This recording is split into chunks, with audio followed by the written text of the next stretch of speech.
Hi everyone, welcome back. So this was not the original video I had planned today, but let's talk about the Dance Moms reunion.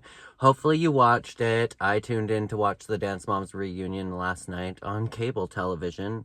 I was watching it with my best friend Kaylee, but we logged in to watch it through cable television. It was still on a laptop, and I'm like, I don't ever watch cable television, but we did it. We tuned into Lifetime. We watched that Dance Moms reunion. Now, this was not the video that I was originally planning to release today. I had a Marilyn Monroe documentary that I've been working on for the last couple weeks, alongside the Judy Garland documentary that I've been working on, which is supposed to, both of them cover the entire lifespan. So it is another 2.5 hour long documentary. That being said, just like the Judy Garland one, it was fraught with copyright protection stuff, and it actually got blocked and removed from YouTube. So I had to completely re-edit it and re-upload it. So that's not coming out yet, but still working on it. Essentially, they were saying that there was self-removal. I'm not going to say the word, but like self-unaliving. That word used in there. I'm also going to be covering that topic today in this video, so if that's not something that you would like to be talking about, just skip this video and I will see you in the next one. But let's talk about the Dance Moms reunion. So the Dance Moms reunion aired on Lifetime last night at 8 p.m. 7 Central, or here in Canada it aired at 10 o'clock Eastern. And I guess it was airing already in the United States, and freaked me out because I had people messaging me being like, oh my god, like talking about the Dance Moms reunion, and I'm like, what? Did I actually tune in for the wrong time? Because here it didn't come out until 10 p.m. But anyways, so they aired the Dance Moms reunion. I didn't get to watch, there was like another special that was released with Christy afterwards, I guess. That didn't air here in Canada, or at least didn't air on the Lifetime here where I'm watching, so I didn't get to see that. And apparently they announced, or maybe did a promo for Dance Moms season 9. Brian Stinson's one, not the Abby Lee Dance With Me, not to be confused with that.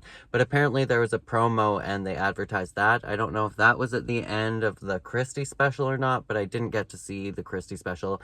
I did tune in though for the entire Dance Moms reunion, and I'm sure if you have been here on my channel for a long time, you probably want to know what my thoughts are on this whole shebang. So, first off, everybody I thought looked fantastic. I'm seeing, still to this day, a ton of body shaming, a ton of fat shaming towards the girls. I've seen a ton of fat shaming towards Kalani, and I personally think that Kalani looks absolutely phenomenal. She was killing it in that dress. Like, a gorgeous woman through and through, but like, I don't get it. I don't get the body shaming. I think that they all look fantastic. Nobody looks awful. But apparently, I don't share the same opinion as the general public, because there was a lot of people that said otherwise. I heard a lot of rude comments towards Kendall as well. Anyways, I think that they're all gorgeous. I think that they were gorgeous children. They were just naturally cute, beautiful little children, and they grew up to be gorgeous young ladies. And I think that the moms are beautiful too. But that being said, let's talk about it. So the most alarming thing to me that occurred on this special was Kelly saying that she had all of this guilt for taking her kids out of Dance Moms. And I'm like, why? But more alarming was she said specifically that she has not talked to her kids about the day that she pulled them out. They just never talked about that, allegedly. And I'm like, what in the narcissism is going on? You need to go to therapy. If you pulled your kids out of an event that was A, on live television for everyone to see, B, it ended up in like a violent, disruptive fight that, again, everybody got to see. It was the end of a relationship that was like a 30-year relationship in your life with Abby. You've known Abby since you were 3 years old. Kelly has, as well as both of her children. It was the end of the relationship with Abby for both of her children as well. Again, Abby was a prominent figure in their life since all three of these women, since they were like 2, 3 years old. So I'm like, okay, you had a blowout that ended a relationship that was that impactful on your life, and you just never talked about it again with your children even. You never discussed the end of your children's dance career, the end of your children's television career, the end of your television career, the end of your kids dancing ever again, returning to public school. Like, these are huge disruptive moments in a child's life. So to hear that these were brushed under the rug in the Hyland family and not openly discussed, and like not literally the entire family going to group therapy to discuss these things makes no sense.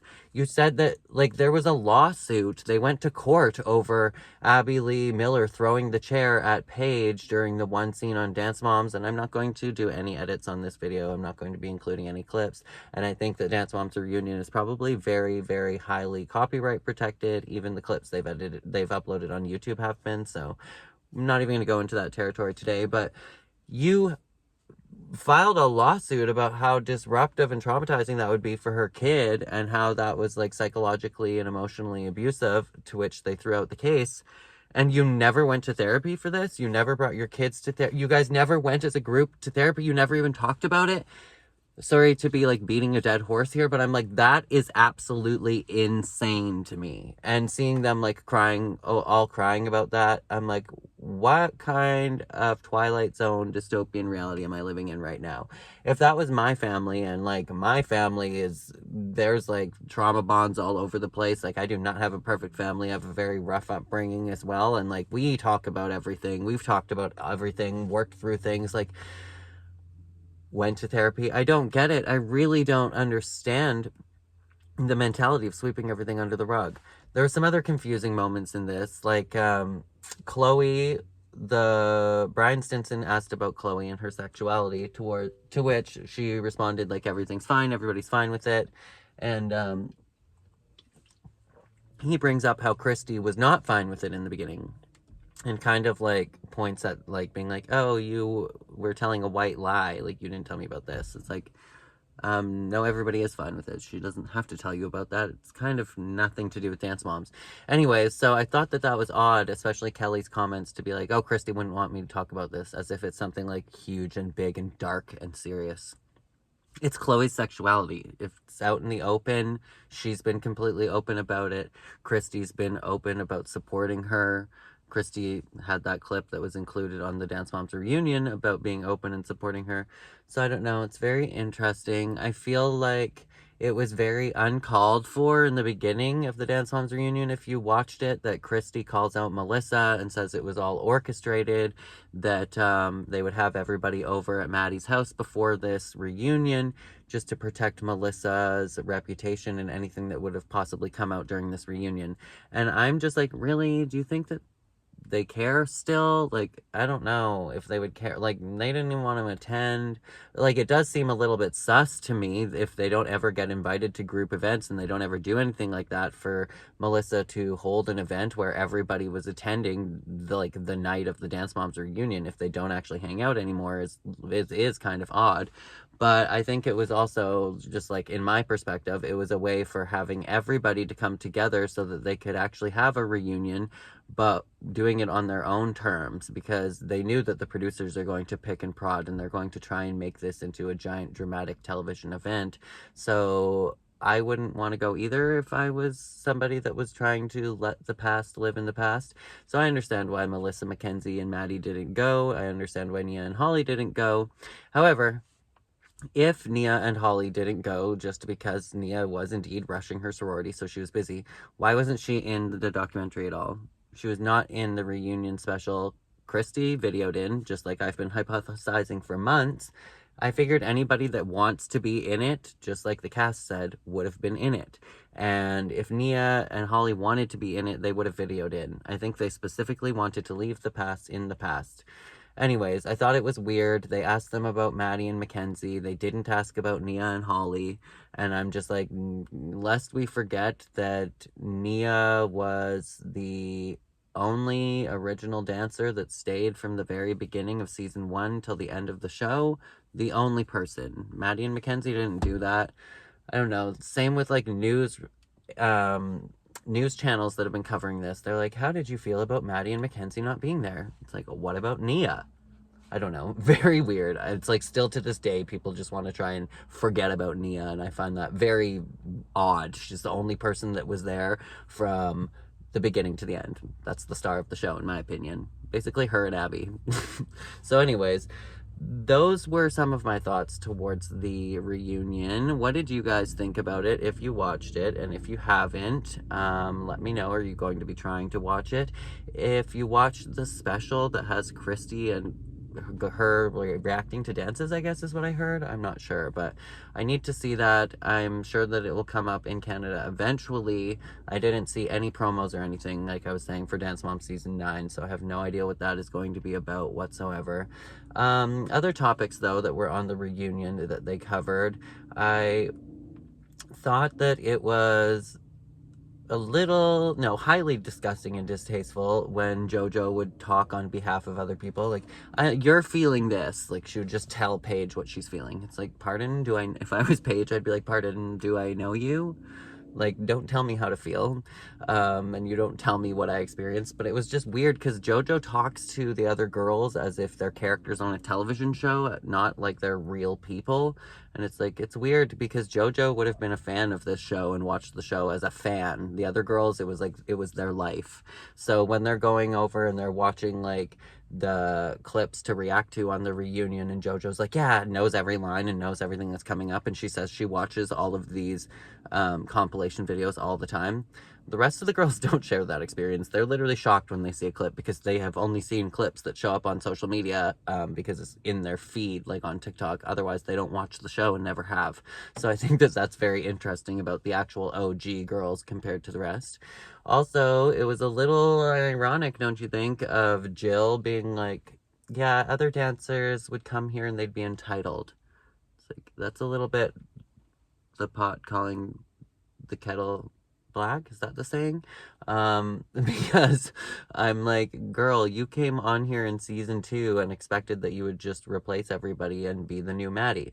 I also thought it was weird that there are things that were obviously produced in Dance Moms that we know were produced in Dance Moms, and it's been public information for like 10 years, and they chose those specific things to be like, no, this was real, and they asked them about it and pretended it was real.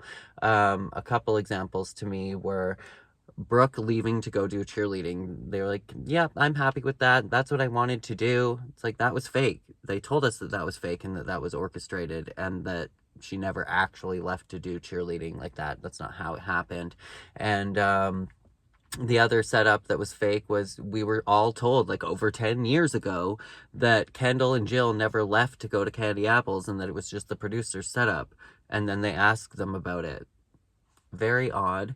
And as well, they covered at the end, like, JoJo and Jesselyn leaving over the left grand jeté and the ballet dance. And again, they're like, yeah, I didn't want her to be seen on TV doing a dance that wasn't good. It's like, no, you left because of the 360 contract with Nickelodeon. Like, they mentioned that in the very end, but I'm like, that was the reason you left. I don't know, it's very weird. They tried to play off things that were produced as if they were real, and they were like major things that we already know are produced that have already been admitted by the cast. I don't know. That was very skeptical and odd to me. I also thought it was weird that they're not going to invite Abby, but which, like, that's fine. I'm totally all for that. But then why make literally half of the reunion just playing old clips with Abby in it, talking about her? And what I thought was weird is it seems like all business and not, like, ethics when it comes to inviting Abby or not. Because Abby and Brian still podcast together, but you don't invite her to be on your show. And again, I am not pro Abby, but that just seems very sus to me. It's like you're only not inviting her because you know the court of public opinion is going to be okay with you if you don't invite her. But if you do invite her, then they wouldn't be. Yet you're going to still do podcasts and work with her, so you're clearly totally fine with her. Very weird behavior. Very weird behavior. And the last thing that I wanted to was Kalani and the concept of self-removing yourself, unaliving yourself. I had no idea that that was something that Kalani has went through. I don't think I've ever heard her mention that ever before, and that makes the group dance that they did a lot more potent. I feel like thinking back to it now, especially since she's saying she's called those hotlines and stuff in the past. But yeah, what do you guys think about that? I personally think round of applause to all of the girls that showed up, and I thought it was weird that they kept the moms just in the back room for 90% of the time. they didn't really bring them on stage for more than like a couple seconds. I think that Kelly needs to go to therapy. I think that JoJo Siwa is a completely lost cause and that she's an absolute narcissist raised by monsters and turned out to be the monster as well. The fact that she literally thinks that everything Abby did and that Abby was always right is very alarming and discrediting to all of the girls and all of the growth that they went through over the last 10 years. And I think it's very sad to hear that Chloe, as a grown woman, still hasn't been able to come to terms and forgive Abby, just because it's like, from the outside, it's like we see these people as being part of a television show, and it seems like it's in the very distant past. But if something I went through as a 10-year-old, I was still trying to process at 22, that's very serious trauma. Like anything, I was kidnapped as a child, and I fully forgave that person by the time I was in my 20s, like long before that. And like, so that I think goes to show you the kind of extreme severity to the amount of trauma that was induced on these children. So for JoJo to be like, no, it was all good, Abby's always right, and I work in Hollywood and it's just this hard, and you guys just don't know because you're just not famous and successful like me. I don't know. And then JoJo doubling down and saying she still agrees with what she said about Gianna. And Chloe's like, yeah, that was a screen recording from like a Zoom meeting, and you responded and literally doubled down on the fact that her mom is like awful for even saying that Gianna's not nice. She didn't even say she's not a nice person. She just said, the only sentence that Christy said is, Gianna's not nice. And JoJo lost her mind. Anyways, that is it for my opinions on the Dance Moms reunion. Let me know what you guys thought about it, or if you're going to be watching it, let me know as well. And you can check out my last Dance Moms video over here. I did a documentary comparing Dan Schneider to Abby Lee Miller because they have way too many similarities to ignore. And as always, make sure to be weird, be wild, and stay sparkly, and I will catch you in the next one. Bye.